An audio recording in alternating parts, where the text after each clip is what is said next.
যে কোনো কারণে দিনের বেলায় আর আসতে পারে নাই। সাহাবীর ভিতরে অস্থিরতা শুরু হয়ে গেছে। আল্লাহর রাসূলের প্রতি কি পরিমাণ মুহাব্বত, আবেগ, ভালোবাসা তাদের ছিল। আজকের দিনে আমাদের এই বাংলাদেশে আশিকে রাসূলের অভাব নাই। এই সমস্ত আশিকে রাসূলদেরকে কিয়ামতের দিন আল্লাহ তাআলা সামনে দাঁড়িয়ে আল্লাহর রাসূল বলবেন, ওয়াকালার রাসূল ইয়া রাব্বি ইন্না কওমি ইত্তাখাযু হাযাল কুরআন মাহজুরা। আল্লাহ তাআলার কাছে নালিশ করবেন, আয় রব, এই যে এরা দুনিয়াতে থাকতে আশিক দাবি করছে আমার, কিন্তু কাদিয়ানীরা আমার নবুয়াতের খতমে নবুয়াতের চাদর নিয়ে তারা টানাটানি করছে, কিন্তু এই সমস্ত আশিকে রাসূলদেরকে একদিনও দেখি নাই ময়দানে ঝাঁপায়া পড়া। তারা শুধুমাত্র 12ই রবিউল আউয়ালে যেদিন জিলাফি খাওয়া যায়, সিন্নি খাওয়া যায়, ওই দিন শুধুমাত্র জশ্নে জুলুসের নামে সারা পৃথিবীকে তারা উলট পালট করে দেয়। কিন্তু নবীকে যখন গালি দেয়, নবীর চরিত্র হননের কথা যখন বলে, নবীর খতমে নবুয়াতের চাদর নিয়ে যখন কাদিয়ানীর বাচ্চারা তাকায়, তখন তাদের পক্ষ থেকে কোনো প্রতিবাদ হয় না। চিল্লায় এখন কথা ঠিক কি ঠিক না? এই যে আপনারা যে আওয়াজ করছেন না, এই যে শেয়ালের গেনর গেনর একটা আওয়াজ করলেন না, ঠিক এই ঠিক আওয়াজ দিয়ে কিয়ামতের দিন আল্লাহ রাসূলের শাফাআত নসিব হবে না। চিল্লায় বলেন ঠিক কি ঠিক না? কিছু কিছু জায়গা আছে জবান খুলে কথা বলতে হবে, এই সমস্ত জায়গায় কম্প্রোমাইজ নাই। কেউ যদি আল্লাহ তাআলার রুবুবিয়ত দিয়ে আঘাত করে, আমার রাসূলের খতমে নবুয়তের বিরুদ্ধে কথা বলে, ওই ব্যক্তির যত বড় ক্ষমতাশালী হোক, তাকে আমরা সোজা পায়ে হাঁটতে দিতে পারি না। আমাদের ঈমান এটা বলে না। চিল্লায় বলেন কথা ঠিক কি ঠিক না? রাসূলের মুহাব্বত, আজমত, ভালোবাসা আমাদের দিলের ভিতরে ঢালতে হবে, শুধু মুখে চাপাবাজি করলে হবে না। কথা ঠিক কি ঠিক না? আমরা আবেগপ্রবণ জাতি, যেটার মধ্যে সুর আসে এটাই আমাদের কাছে মজা লাগে। কথা ঠিক কি ঠিক না? সুরের পিছে যেদিন থেকে বাঙালির নজর চলে গেছে, ওই দিন থেকে ওয়াজ মাহফিলগুলোর বরকত নষ্ট হয়ে গেছে। কথা ঠিক কি ঠিক না? চিল্লা এখন যদি এই জিনিসটা আমরা যদি অন্তত রুচির পরিবর্তন করতে পারি। আমাদের তো এখন রুচির দুর্ভিক্ষ চলতেছে, এতে কোনো সন্দেহ নাই। আমাদের রুচির দুর্ভিক্ষ চলতেছে, এতে কোনো সন্দেহ নাই।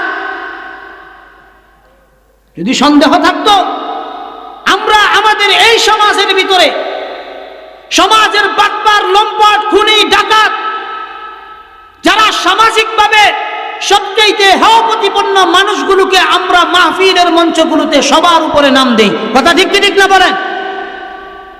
কিসের জন্য? দুনিয়ার কয়েকটা টাকার জন্য। দুনিয়ার কয়েকটা টাকার জন্য প্রধান বক্তা বয়ান করে, এই সময় প্রধান অতিথি আইসা উপস্থিত হয়। প্রধান বক্তা বয়ান বাদ দিয়া প্রধান অতিথিকে কথা বলার সুযোগ দিতে হয়। কিয়ামত হইতে ভাই আর কতটুকুন বাকি বলেন? কিয়ামত হইতে আর কতটুকুন বাকি?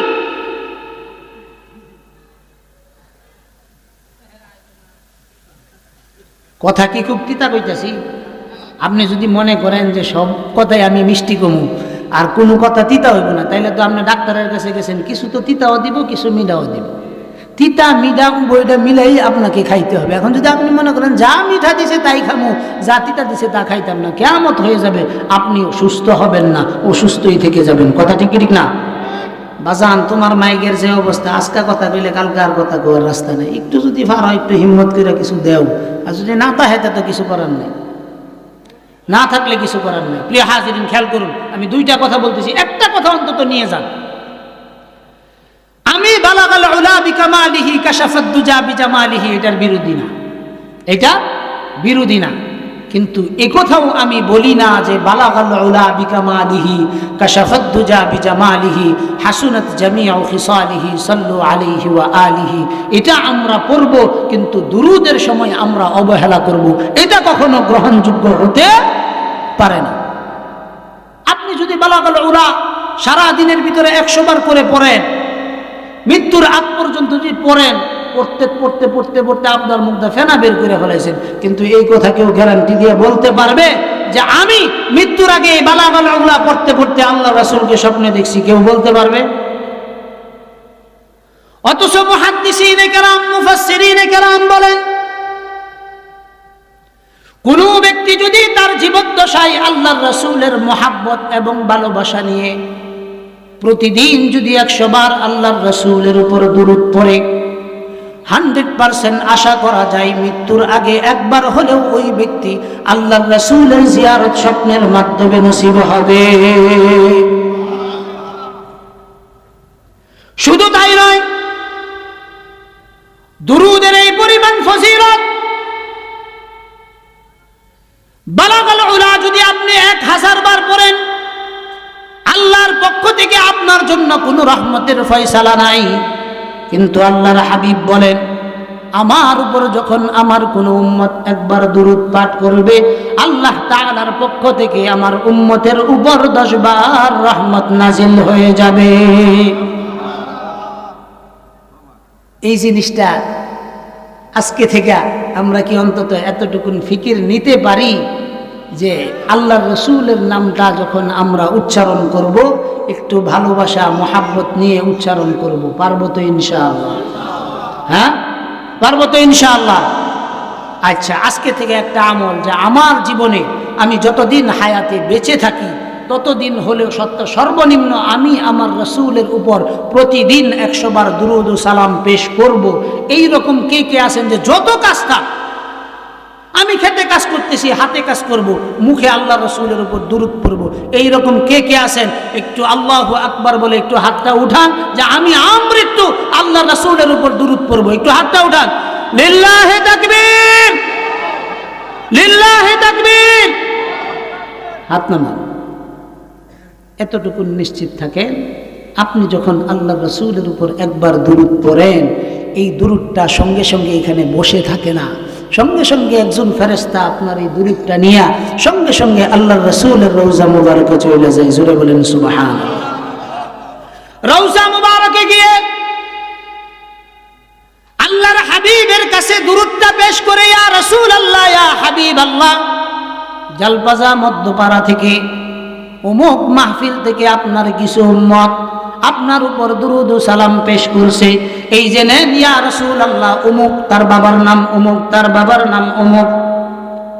এভাবে যখন আল্লাহর রাসূলের কাছে দুরূদ ও সালাম পেশ করে, ধারাবাহিকভাবে যখন এই দুরূদের আমল একজন মুমিন তার জীবনের মধ্যে জারি রাখে, হঠাৎ করে যখন এই আমলটা চলতে চলতে একদিন যখন আমাদের হায়াতের বাতিটা নিভে যায়, কবরের দিকে যখন আমরা চলে যাব, এই দুরূদ ও সালাম প্রেরণ করা যখন ফেরেশতার মাধ্যমে বন্ধ হয়ে যাবে, আল্লাহর রাসূল যেই ফেরেশতা আমাদের দুরূদগুলো নিয়ে যাইতো তাকে জিজ্ঞাসা করবেন যে অমুকের ছেলে অমুক, তোমরা প্রতিদিন তার দুরূদ ও সালাম আমার কাছে নিয়ে আসতা, দীর্ঘ আজকে 15 দিন 20 দিন হয়ে যায়, 1 সপ্তাহ হয়ে যায়, তার দুরূদ আমার কাছে আসে না, কি সমস্যা তার? ফেরেশতা বলবে, ইয়া রাসূলুল্লাহ, ইয়া হাবিবাল্লাহ, আপনার আশিকে রাসূল এই দুনিয়ার মধ্যে আর নাই, চিরদিনের জন্য কবর দেশের বাসিন্দা হয়ে গেছেন। আচ্ছা বলেন, আল্লাহর রাসূল যখন আমাদের মতো ছোটখাটো কারো খবর যদি এইভাবে নেন, ওই ব্যক্তির দুনিয়া আখেরাতে কোনো ধরনের কোনো বালা মুসিবত কি আছে? দিলাম যে এই কথা, যে দুরূদের আমলগুলো যদি আমাদের বাস্তব জীবনে কন্টিনিউ চালু থাকে, 1 নম্বর বিষয় যেটা আমার জীবনের সহায়ক হবে সেটা হলো আমার জীবনে বড় ধরনের কোনো বিপদ আসবে না। জোরে বলেন সুবহানাল্লাহ। দুরূদ এমন গুরুত্বপূর্ণ আমল, কোন ব্যক্তি যদি তার জীবন দশায়, তার জীবনে এমন কিছু বিপদ আপদ, অনেক সময় আমাদের জীবন চলার ক্ষেত্রে অনেক সময় বিভিন্ন বালা মুসিবতের মধ্যে আমরা পড়ে যাই, যেই বালা মুসিবতগুলো দুনিয়ার কেউ জানে না, একমাত্র আল্লাহ তাআলা জানেন। ওই কঠিন মুহূর্তে যদি কোনো ব্যক্তি আল্লাহর হাবিবের উপর প্রতিদিন কন্টিনিউ দুরূদের আমল করতে থাকে, আল্লাহ তাআলা বলেন, আমার হাবিবের উপর দুরূদ পড়ার কারণে আমি আমার বান্দার শত বিপদগুলো সহসাই আমি আসান করে দেই। সুবহানাল্লাহ। আসতে বলে, এই দেখেন যেখানে যেটা কইতে হবে এটা আমরা জানি না, অথচ এমনও মুরব্বী আছে যারা 40 বছর 45 বছর ধরে ওয়াজ শুনতেছি, কথা ঠিক না বে ঠিক? আচ্ছা, সুবহানাল্লাহ কইলে কি গুনাহ হওয়ার সম্ভাবনা আছে? হ্যাঁ, হাদিস শরীফে আসছে, আল্লাহর রাসূল বলেন,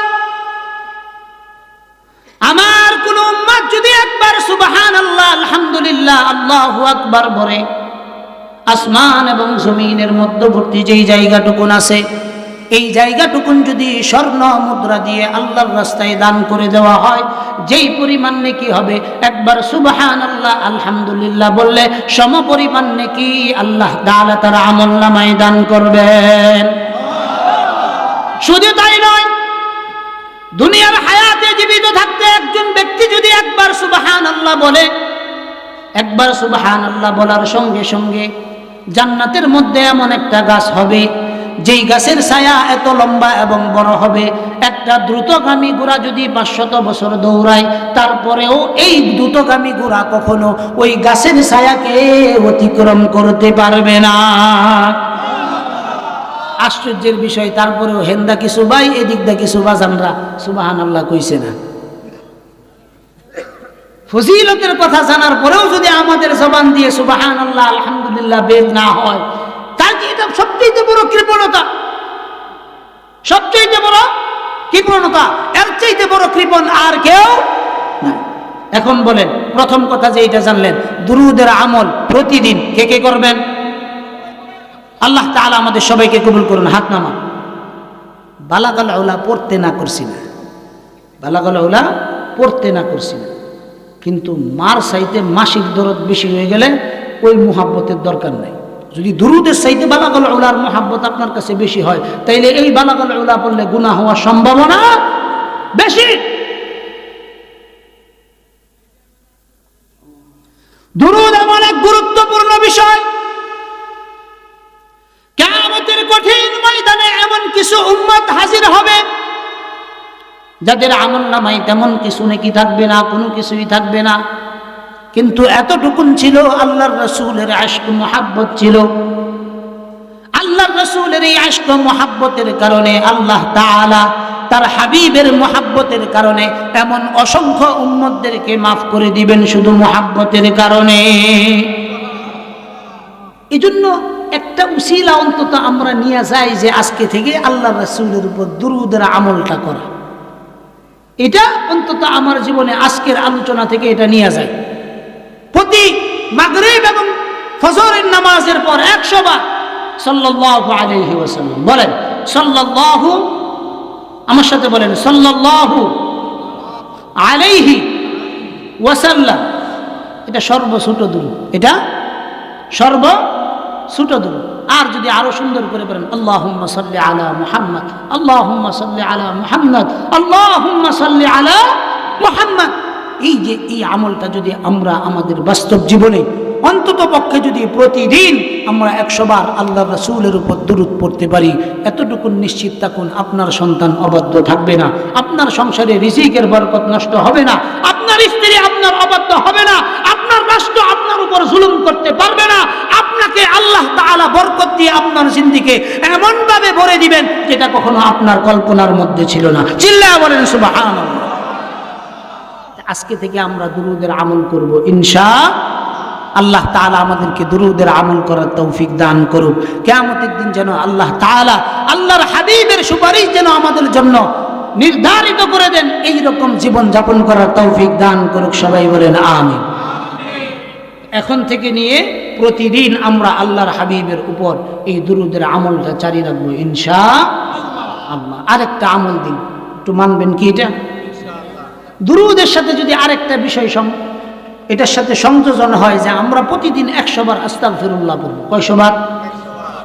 কয়শো বার বলেন? 100 বার আস্তাগফিরুল্লাহ পড়ব। 100 বার আস্তাগফিরুল্লাহ পড়তে সর্বোচ্চ 2 মিনিট সময় দরকার। কয় মিনিট? আস্তাগফিরুল্লাহ আস্তাগফিরুল্লাহ আস্তাগফিরুল্লাহ আস্তাগফিরুল্লাহ আস্তাগফিরুল্লাহ আস্তাগফিরুল্লাহ 2 মিনিট লাগার প্রয়োজন নাই। আল্লাহ তাআলা বলেন, আমার কোনো বান্দা যদি সর্ব অবস্থায় নিজের কৃতকর্মের গুনাহের জন্য আস্তাগফিরুল্লাহ আস্তাগফিরুল্লাহ বলতে থাকে, একটা সময় আমার এই বান্দার জবান এমন একটা বরকতপূর্ণ জবান হয়ে যাবে, এই বান্দা চাইতে দেরি হবে, আমি রব দিতে দেরি হবে না। ইস্তিগফারের আমলটা আজকে থেকে করব ইনশাআল্লাহ। কারা কারা করবেন একটু হাত উঠায় একটু আল্লাহরে দেখায় দেন। লিল্লাহি তাকবীর।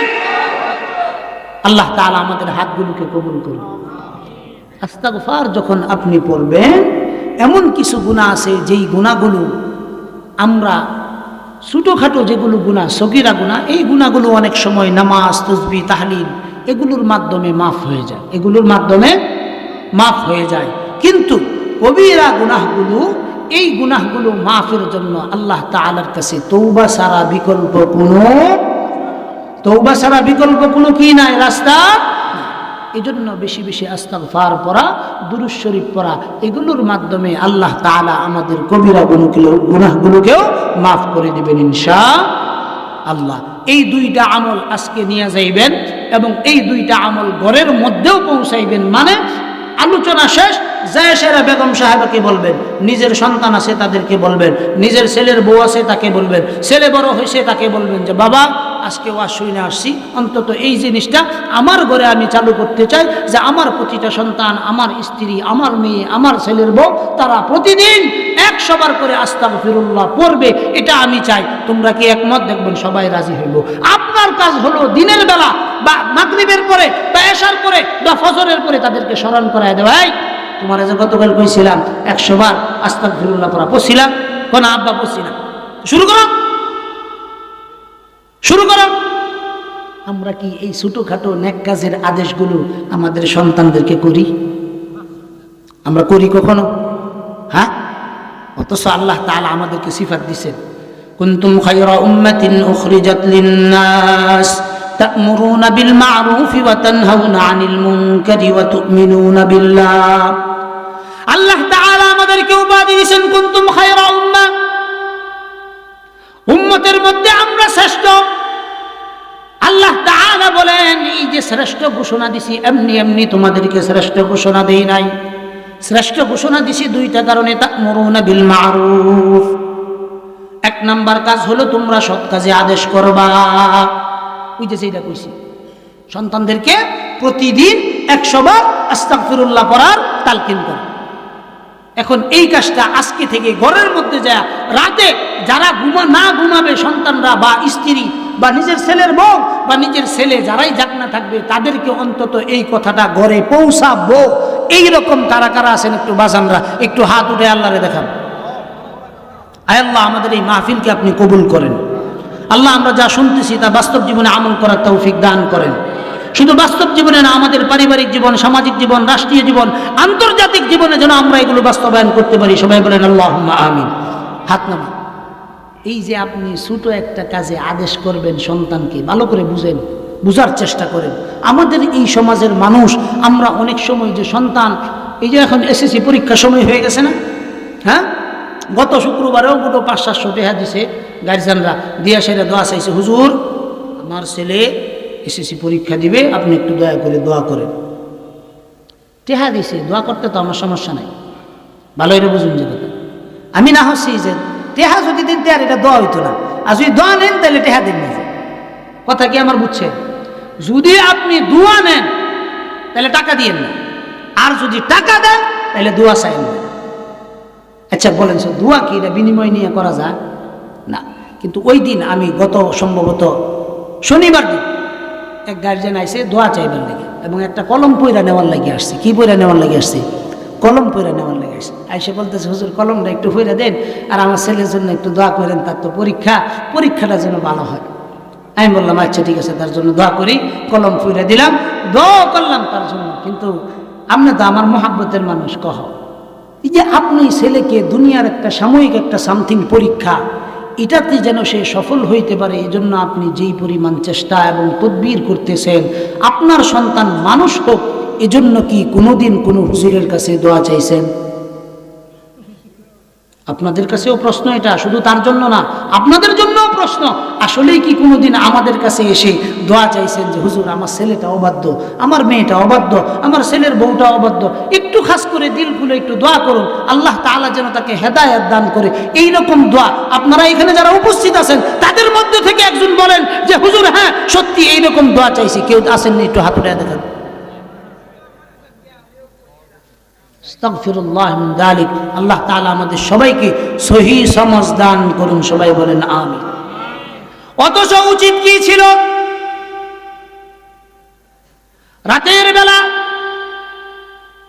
যখন দুনিয়ার সমস্ত মানুষগুলো বিছানার মধ্যে নিয়ে পড়ে গভীর ঘুমে আচ্ছন্ন হয়, মাঝে মাঝে কোনো দিন রাতের গভীরে ওযু করে আল্লাহ তাআলার দরবারে দাঁড়িয়ে যাওয়া, 4 রাকাত 6 রাকাত তাহাজ্জুদের নামাজ পড়ে আল্লাহ তাআলার কাছে দোয়া করা, আল্লাহ তাআলার কাছে দোয়া করা, রব্বানা হাব লানা মিন আজওয়াজিনা ওয়া যুররিয়াতিনা কুররাতা আ'য়ুন ওয়াজআলনা লিল মুত্তাকিনা ইমামা। চিল্লায়ে বলেন আল্লাহু আকবার।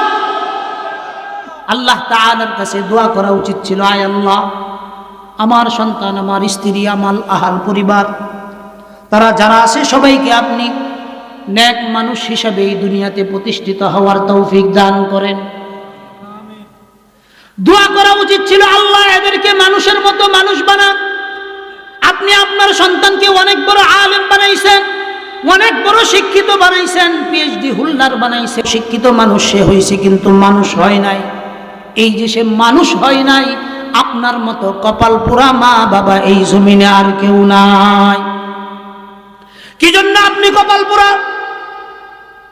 দুনিয়ায় একটা এসএসসি সামথিং পরীক্ষার জন্য আপনি যদি হুজুরকে হাদিয়া দিয়ে এত সুন্দর দোয়া চাইতে পারেন, দুনিয়ার একটা সামান্য সফলতার জন্য, আপনার সন্তান দুনিয়াতে যেই কারণে সফল হবে, আখিরাতেও যেই কারণে সফল হবে, একজন সাচ্চা মানুষ হওয়া। এই সাচ্চা মানুষ হওয়ার জন্য কোনোদিন আমাদের মা বাবারা নিজের সন্তানের জন্য একদিনও দোয়া করে নাই। কথা ঠিক কি ঠিক না? অথচ উচিত কি ছিল? উচিত ছিল যে নিজেও দোয়া করা, নিজের আহলিয়াকেও বলা সন্তানের জন্য দোয়া করা, এবং এলাকার যিনি সমাজের ইমাম আছেন তার কাছেও দোয়া চাওয়া যে হুজুর আমার সন্তানগুলোর জন্য একটু দিল খুলে দোয়া করুন, দিল খুলে দোয়া করুন। আল্লাহ তাআলা যেন আমার সন্তানগুলোকে নেক সন্তান বানায়, আমার সন্তানগুলোকে যেন পরহেজগার বানায়, আমার সন্তানগুলোকে যেন দিনদার বানায়। এই দিলের দরদ, দিলের আবেগ, দিলের মুহাব্বত এবং দিলের পূর্ণ তাওয়াজু নিয়ে কোনোদিন আমরা দোয়াও চাইছি না, আল্লাহ তাআলার কাছেও কখনো হাত উঠাইছি না। কথা ঠিক কি ঠিক না বাজান? হ্যাঁ? অথচ উচিত কি ছিল?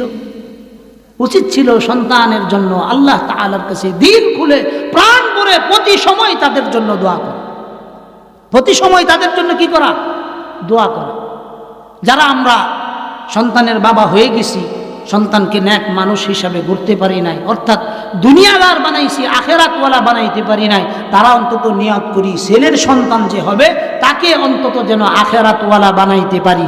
এইটুকুন চেষ্টা ইনশাআল্লাহ আমরা করব। পারবো তো ইনশাআল্লাহ? তো প্রথম যে নসিহত বলছিলাম যে আজকে রাতে গিয়ে প্রথম নাম্বার নসিহত হলো সন্তান, স্ত্রী, আহাল পরিবার যারাই বুঝমান আছে তাদের সবাইকে সর্বপ্রথম নসিহত, প্রতিদিন তুমি তোমার নিজের কৃতকর্মের জন্য 100 বার আস্তাগফিরুল্লাহ পড়বা। এই আদেশ আমরা করব তো ইনশাআল্লাহ। নাম্বার 2, প্রতিদিন আল্লাহর হাবিবের উপর 100 বার দুরূদ ও সালাম প্রেরণ করবা। প্রতিদিন 100 বার আল্লাহর হাবিবের উপর দুরূদ ও সালাম পেশ করবা। এই কথাটাও নসিহতের মধ্যে রাখবো। কে কে পারবো ইনশাআল্লাহ? হাত নামান, হাত উঠানোর দরকার নাই। আল্লাহ তাআলা সবাইকে এই নসিহাগুলো করার তৌফিক দান করুন। আমি আয়াতে কারিমা তেলাওয়াত করছি, ওয়াযাক্কির ফাইন্নায যিকরা তানফাউল মুমিনিন। আল্লাহ তাআলা বলেন মুমিনদেরকে নসিহত করতে থাকো। নসিহত এটা এমন এক গুরুত্বপূর্ণ বিষয়, নসিহতের দ্বারা মানুষ তার জীবনের আমল পরিবর্তন নিয়ে আসতে পারে। কখনো কখনো দেখবেন একজন চোর সারা জীবনভর চুরি করছে, কিন্তু একজন হক্কানি আলেমের একটা কথা শুনে দেখবেন 1 নিমিষের ভিতরে তার সারা জীবনের অপকর্মগুলো ধুয়ে মুছে আল্লাহ তাআলার কাছে তওবা করে নেয়। কথা ঠিক কি ঠিক না বলেন? আল্লাহ তাআলা বলেন ওয়াযাক্কির ফাইন্নায যিকরা তানফাউল মুমিনিন। চিল্লায়ে বলেন আল্লাহু আকবার। মানুষদেরকে যখন নসিহত করা হয়, এই নসিহতের দ্বারা মানুষের দিলের ভিতরে কথাগুলো আসর হয়। এই কথাগুলোর দ্বারা মানুষ তার জীবনের ভিতরে পরিবর্তন আনে। এই দেশে যতগুলো মাহফিল হয়, সমস্ত মাহফিলগুলো যদি সর্ব অবস্থায় ইখলাসের নিয়তে যদি আমাদের এই মাহফিলগুলোর আয়োজন যেভাবে হয়, এভাবে যদি আয়োজক, শ্রোতা, বক্তা সকলের সমন্বয় যদি পূর্ণ একটা ইখলাস থাকতো, যতদিন যাবৎ এই দেশে মাহফিল হইতেছে অতদিন পর্যন্ত প্রতিদিন একটা মাহফিলে একজন একজন করে হেদায়েত প্রাপ্ত হলে বিগত 40 বছরের যে মাহফিলগুলো হয়েছে ওই মাহফিলগুলো হিসাব করলে এই পর্যন্ত একজনও খারাপ মানুষ এই বাংলাদেশে থাকার কথা না। ঠিক কি ঠিক না? কিন্তু আসলে কি হইতেছে? হ্যাঁ, কেল্লাই কি হইতেছে না? কারণ কি? কারণ কি? আল্লাহ তাআলা বলছেন যে ওয়াযাক্কির ফাইন্না যিকরা তানফাউল মুমিনিন, যে নসিহত করে এটা দ্বারা ফায়দা হবে। কিন্তু নসিহতটা করবে কে? নসিহতটা করবে কে? दर्द दिल की वास्ते पैदा किया इंसान को, वरना ताअत के लिए कुछ कम न था कर रूबिया, वरना ताअत के लिए कुछ कम न था कर रूबिया। रह गई है उसमें आज़ाद रूह दलाली ना रही, फलसफा रह गया हो तलकी में गजाली ना रही। দুইটা জিনিস বেলাল রাদিয়াল্লাহু তাআলা আনহু বাংলা গলায় অশুদ্ধ উচ্চারণে যেই আজান দিতেন সেই আজান আরশে আজিমে পৌঁছতো। কথা ঠিক কি ঠিক না? সেই আজান আরশে আজিমে পৌঁছতো। কিন্তু এখনো এই বাংলাদেশের প্রতিটা মহল্লা, গ্রাম থেকে, মসজিদের মিম্বরগুলো থেকে আজান হয়, কিন্তু বেলালের আজানের যে রুহানিয়ত, সেই রুহানিয়ত কি এখন আছে? সেই রুহানিয়ত কি এখন আছে বাবা? নাই। আরেকটা শেয়ার করছি প্রথমে, রাহ গয়ী হ্যায় রুসমে আযা রূহে বেলালি না রহি, ফলসফা রাহ গিয়া হো তলকিমে গজালি না রহি। এই যে আমাদের ভিতরে যে আবেগ, ইস্তিহা, মুহাব্বত, উম্মতের দরদ নিয়ে এই মঞ্চগুলো থেকে কথা বলা প্রয়োজন ছিল না, আমরা বক্তাদের আছে না শ্রোতাদের আছে। এই কারণেই এই মাহফিলগুলো থেকে বরকত নষ্ট হইতেছে। কথা ঠিক কি ঠিক না? চিল্লায় কও মুসলমান। এজন্য সুর থেকে, আজে বাজে কিচ্ছা কাহিনী থেকে অন্তত আপনাদের কানগুলোকে ফিরে আনেন। যদি ফিরে আনতে না পারেন এই মঞ্চগুলো তো ধ্বংস হবে, বরকত নষ্ট হবে। আপনি কথা শুনবেন ঠিক, কিন্তু একটার মধ্যেও বরকত থাকবে না। কথা ঠিক কি ঠিক না? অথচ আমাদের ইতিপূর্বের যেই সমস্ত বুজুর্গ উলামায়ে কেরাম, তাদেরকে কখনো জোর করে এই মাহফিলের মঞ্চে বসানো যাইতো না। তাদেরকে জোর করে মাহফিলের মঞ্চে বসানো যাইতো না। এক কথাই বলতেন যে আমি নসিহতের উপযুক্ত না, নসিহত করার উপযুক্ত না। কারণ কি? কারণ তাদের একটাই ছিল এটা, যে আমি যে নসিহত করব, যাদেরকে করব এই আমলগুলো আমার মধ্যে আছে কিনা, আমার মধ্যে আছে কিনা।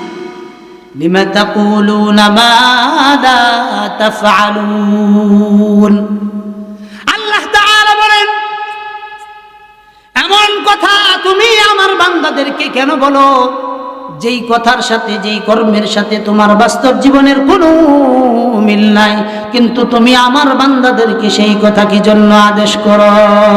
কথা ঠিক কি ঠিক না বলেন? অথচ উচিত ছিল আজকের যিনি সভাপতি আল্লামা আশিকে মুস্তাফা হাফিজাহুল্লাহ, বয়োজ্যেষ্ঠ মুরব্বী, বৃদ্ধ মানুষ, হাজার হাজার আলেমের উস্তাদ, যিনি সর্ব অবস্থায় ক্বালা ক্বালা রাসূলুল্লাহ সাল্লাল্লাহু আলাইহি ওয়াসাল্লাম হাদ্দাসানা পড়তে পড়তে জবানটা বরকতপূর্ণ জবান হয়ে গেছে। এই সমস্ত মুরব্বিরা লাউ আকসামা আলাল্লাহি লা বাররা, এই সমস্ত মুরব্বিদের জবানের ভাঙা কথাগুলো মুমিনের হৃদয়ের ভিতরে যেই সালসালা পয়দা হয়, মুমিনের হৃদয়ের ভিতরে যে উথাল পাথাল ঢেউগুলো সৃষ্টি হওয়ার কথা ছিল, আজকের দিনে আমরা সুর নিয়ে কানের মধ্যে মজা নেওয়ার কারণে এই সমস্ত বুজুর্গদের কথাগুলো আমাদের কানে মজা লাগে না। ঠিক কইলেও ঠিক, না কইলেও ঠিক। এখন রুচির পরিবর্তন আনান। আপনাদেরকে রুচির দুর্ভিক্ষ ধরছে, আল্লাহর কসম করে বলছি, রুচির দুর্ভিক্ষ থেকে আপনারা বাঁচেন। وذكر فإن الذكرى تنفع المؤمنين, যেমন তেমন ব্যক্তির দ্বারা হয় না। নসিহত এটা গুরুত্বপূর্ণ একটা আমল।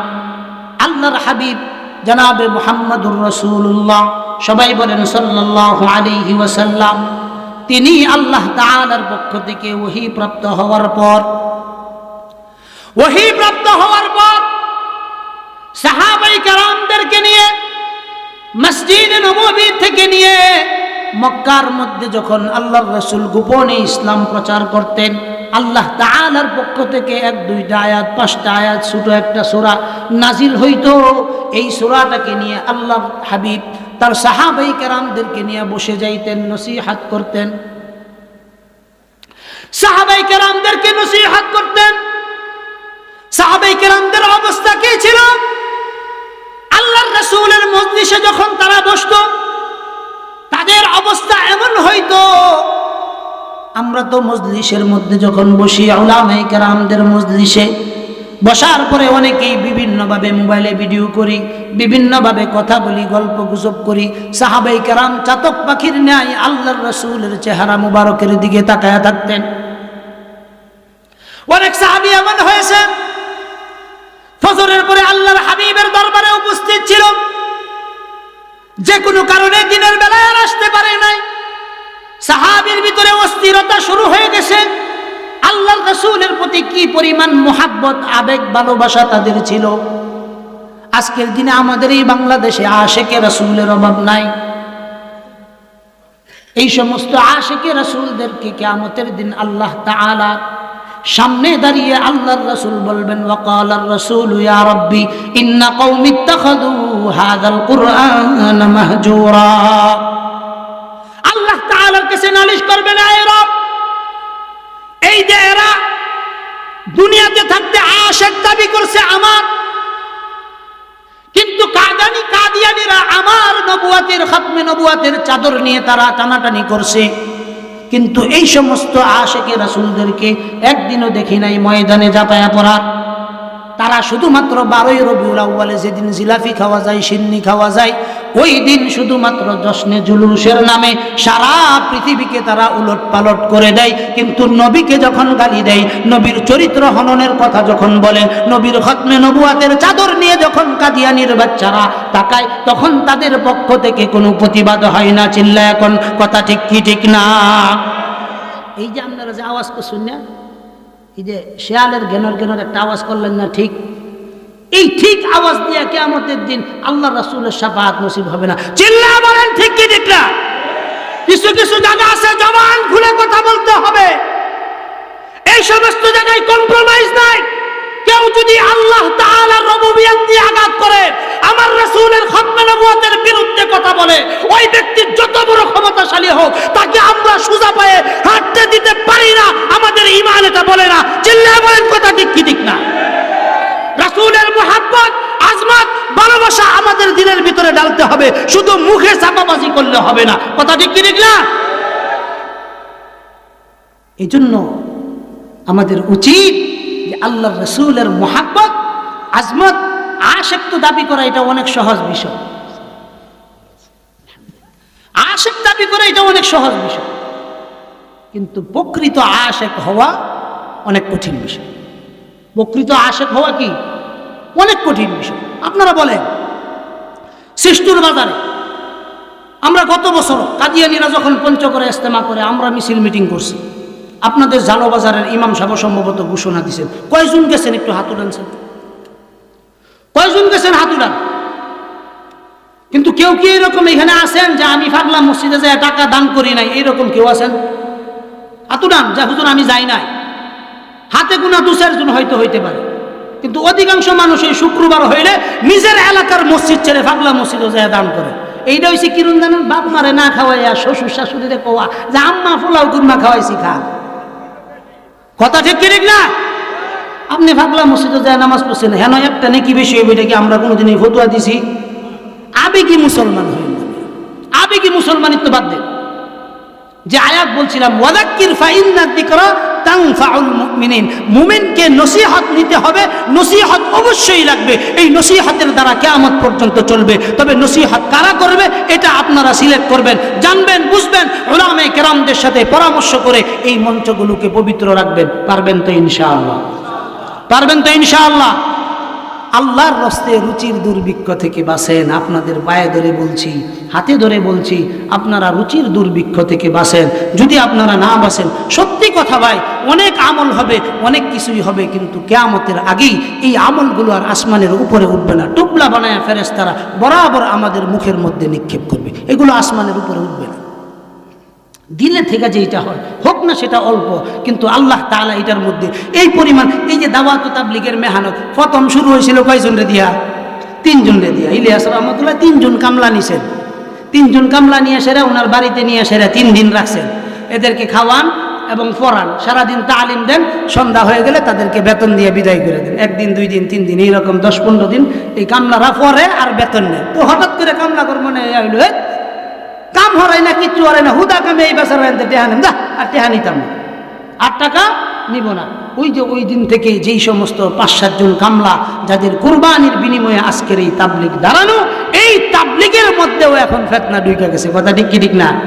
অর্থাৎ এখলাসপূর্ণ যেই সমস্ত কাজগুলো মুরব্বীদের এখলাসের দুয়ার বরকতে অনেক দূর এগিয়ে গেছে, এই বরকতগুলো আমরা নষ্ট করতেছি। আল্লাহ তাআলা যেন আমাদেরকে বুঝ দান করেন, তাকওয়া এবং কল্যাণের কাজে যেন আমরা আমাদের নিজেদেরকে আরো সামনে এগিয়ে নিতে পারি। আল্লাহ তাআলা যেন আমাদেরকে সেই তৌফিক দান করেন। আচ্ছা বাজানরা কোনটা প্রথম নম্বর কি ওয়াজ করছিলাম? কোন বাড়ি পর্যন্ত যাইতো না, এটা আমি জানি, এর লেগে আবার মহস্ত হরাই দিই। দুরূদ।